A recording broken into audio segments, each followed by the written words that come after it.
بسم اللہ الرحمن الرحیم۔ آج ہم ذکر کریں گے حضرت داؤد علیہ السلام کا۔ حضرت داؤد علیہ السلام چھوٹے قد کے، نیلی آنکھوں والے، تھوڑے بالوں والے اور پاک صاف دل والے تھے۔ حضرت داؤد علیہ السلام نے جالوت کو قتل کیا تھا، اور اسی طرح کہا جاتا ہے کہ اسے اس کے محل کے پاس ہی قتل کیا گیا تھا۔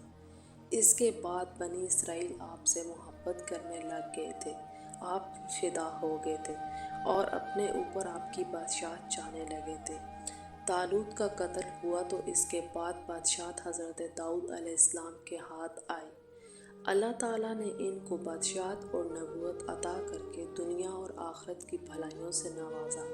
ان سے پہلے بادشاہت ایک خاندان میں ہوتی تھی اور نبوت دوسرے خاندان میں، جبکہ داؤد علیہ السلام میں اللہ تعالیٰ نے یہ دونوں نعمتیں جمع کر دی۔ اس کے مطابق اللہ تعالیٰ فرماتے ہیں، اور داؤد نے جالوت کو قتل کیا، اور اللہ نے اسے بادشاہت اور حکمت سے نوازا، اور جتنا چاہا اللہ تعالیٰ نے اسے علم بھی سکھا دیا۔ اور اگر اللہ تعالیٰ بعض لوگوں کو بعض کے ساتھ دفنا نہ کرتا تو اللہ آج زمین فساد والی ہو جاتی، لیکن اللہ تعالیٰ جہان والوں پر فضل کرنے والا ہے۔ اسی طرح کہا جاتا ہے کہ داؤد علیہ السلام نے جالوت کا قتل کیا، جس پر جالوت نے طالوت کو دعوت دی اور کہا، میری طرف میں تیری طرف نکلتا ہوں۔ طالوت نے لوگوں کو اس کام کے لیے بلایا۔ داؤد علیہ السلام نے اس کی دعوت پر لبیک کہا اور جالوت کو قتل کر دیا۔ جب لوگوں کا رجحان داؤد علیہ السلام کی طرف ہو گیا تو اتنا ہوا کہ طالوت کا ذکر کرنا بھی لوگ بھول گئے تھے۔ انہوں نے طالوت کی بادشاہت ختم کر کے داؤد علیہ السلام کو سربراہ مان لیا تھا۔ داؤد علیہ السلام کہا جاتا ہے کہ داؤد علیہ السلام کی بادشاہت جنگ سے پہلے ہی انہیں دے دی گئی تھی۔ اسی طرح قرآن پاک میں ایک اور جگہ اللہ پاک ارشاد فرماتے ہیں، اور داؤد علیہ السلام پر ہم نے فضل کیا، اے پہاڑوں اس کے ساتھ تسبیح کرو، اور پرندوں کو بھی یہی حکم ہے، اور ہم نے اس کے لیے لوہا نرم کر دیا اور حکم دیا کہ پوری پوری زریں بنا کر جوڑو اور جوڑوں میں اندازہ رکھ، تم سب نیک کام کیا کرو اور اس یقین کے ساتھ کہ میں تمہارے اعمال دیکھ رہا ہوں۔ اور اللہ تعالیٰ نے ایک اور جگہ ارشاد فرمایا، اور ہم نے پہاڑوں کو داؤد علیہ السلام کے تابع کر دیا تھا، وہ تسبیح کرتے تھے اور پرندے بھی، اور ہم ہی کرنے والے ہیں۔ اور ہم نے اسے تمہارے لیے لباس بنانے کی کارسازی سکھائی تھی، تاکہ لڑائی کی ضرورت تمہارے لباس سے پوری ہو سکے اور لباس تمہارے جسم کی حفاظت کر سکے۔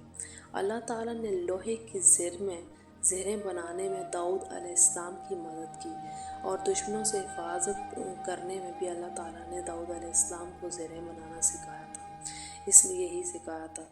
اسی طرح کہا جاتا ہے کہ حضرت داؤد علیہ السلام کو لوہے کو نرم کر دینے کا ہنر سکھایا گیا تھا۔ وہ اپنے ہاتھ سے موڑ اور بانٹ لیا کرتے تھے، ان کو ہتھوڑے یا پھر گرم کرنے کی ضرورت نہیں آتی تھی۔ اسی طرح حضرت داؤد علیہ السلام روزانہ ایک زر بنا لیا کرتے تھے، جس کو وہ 6000 درہم میں فروخت کر دیا کرتے تھے۔ اللہ تعالیٰ نے انسان کو سب سے زیادہ ہنر اس کے ہاتھ کی کمائی میں رکھا ہے۔ اسی طرح رسول پاک صلی اللہ علیہ وسلم اس متعلق فرماتے ہیں، انسان کا سب سے پاکیزہ کھانا اس کے ہاتھ کا کمایا ہوا ہے، اور داؤد علیہ السلام اپنے ہاتھ کے ساتھ محنت کیا کرتے تھے۔ اسی طرح قرآن پاک میں کچھ جگہوں پہ داؤد علیہ السلام کا ذکر کچھ اس طرح آیا ہے کہ اللہ تعالیٰ کے یہاں سب سے زیادہ افضل اور اللہ تعالیٰ کے یہاں سب سے زیادہ پسندیدہ نماز داؤد علیہ السلام کی ہے، اور سب سے زیادہ پسندیدہ روزہ بھی داؤد علیہ السلام کا ہے۔ وہ نصف رات آرام کرتے، پھر ایک تہائی رات قیام کرتے، اور چھٹا حصہ پھر سو جاتے تھے، اور دن روزہ رکھتے تھے اور پھر ایک دن افطار کیا کرتے تھے۔ اور اسی طرح وہ دشمنوں کے ساتھ بھی مٹھ بھیڑ ہوتی تھی جب ان کی، تو وہ میدان جنگ سے بھاگا نہیں کرتے تھے۔ فرمان الہی ہے، اور ہم نے اس کے ساتھ پہاڑوں کو مسخر کر دیا، وہ شام اور صبح تسبیح کرتے ہیں۔ ایک دوسری جگہ ارشاد ہے، اے پہاڑوں اس کے ساتھ تسبیح پڑھو، اور پرندوں کو بھی یہی حکم دیا تھا یعنی دن کی ابتدا اور آخری حصے میں اس کے ساتھ تسبیح کرو۔ اس کی وجہ یہ تھی کہ اللہ تعالیٰ نے ان کو بہت خوبصورت آواز سے نواز رکھا تھا۔ آواز اتنی خوبصورت تھی کہ کسی کو بھی رقص میں لے آیا کرتی تھی، حتیٰ کہ جب آپ ترنم کے ساتھ اللہ کی کتاب پڑھتے تو پرندے ہوا میں ان کے ساتھ ٹھہر جایا کرتے تھے اور آپ کے ساتھ گنگناتے، آپ کے ساتھ تسبیح پڑھا کرتے تھے، اور اسی طرح پہاڑ بھی آپ کو جواب دیتے اور آپ کے ساتھ صبح و شام تسبیحاں پڑھے کرتے تھے۔ اسی طرح ایک اور جگہ ارشاد آتا ہے کہ داؤد علیہ السلام کو اتنی خوبصورت آواز دی گئی تھی کہ اس طرح بہترین آواز کسی اور کو نہیں دی گئی تھی۔